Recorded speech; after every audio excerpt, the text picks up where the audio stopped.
CM Revanth Reddy తన cabinet ని ఎప్పుడు విస్తరిస్తారు అనే చర్చ కాంగ్రెస్ వర్గాల్లో సాగుతుంది. తెలంగాణ మంత్రివర్గంలో 6 ఖాళీలు ఉన్నాయి. దీంతో కాంగ్రెస్ కీలక నేతల కళ్లన్నీ వాటిపైనే ఉన్నాయి. తాజాగా కోమటిరెడ్డి రాజగోపాల్ రెడ్డి అసెంబ్లీ బడ్జెట్ సమావేశం తర్వాత మీడియాతో చిట్ చాట్ లో ఆసక్తికర వ్యాఖ్యలు చేశారు. తనకు హోంశాఖ మంత్రి పదవి ఇస్తానంటూ అధిష్టానం హామీ ఇచ్చిందంటూ చెప్పుకొచ్చారు. అసెంబ్లీ సమావేశాల తర్వాత క్యాబినెట్ విస్తరణ ఉంటుందని ధీమా వ్యక్తం చేశారు. ఆయన తనకు హోంశాఖ ఇస్తే బీఆర్ఎస్ వాళ్ళు కంట్రోల్లో ఉంటారంటూ చెప్పుకొచ్చారు. కేసీఆర్ ని గద్దె దించేందుకే కాంగ్రెస్ లోకి వచ్చారని స్పష్టం చేశారు. ఆయన బీఆర్ఎస్ పార్టీని బీజేపీలో విలీనం చేస్తారని, కేసీఆర్ కు బీజేపీయే శ్రీరామ రక్ష అంటూ జోస్యం చెప్పారు. కేసీఆర్, కేటీఆర్, హరీష్ రావు, కవిత, సంతోష్ రావు, జగదీష్ రెడ్డిలతో పాటు అవినీతి చేసిన నేతలు అందరూ జైలుకు వెళ్లడం ఖాయమని స్పష్టం చేశారు. నల్గొండ, భువనగిరి పార్లమెంట్ స్థానాలకు మా కుటుంబ సభ్యుల నుంచి ఎవరూ పోటీ చేయడం లేదని వివరణ ఇచ్చారు. పార్టీ ఆదేశిస్తేనే పోటీ చేస్తామని,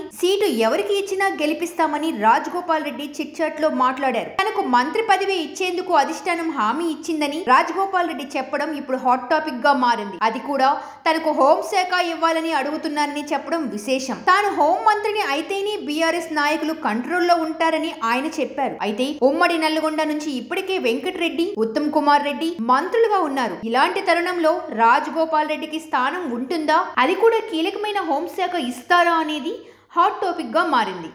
సబ్స్క్రైబ్ చేయండి. Please do subscribe to. Please like, share and subscribe to top Telugu TV.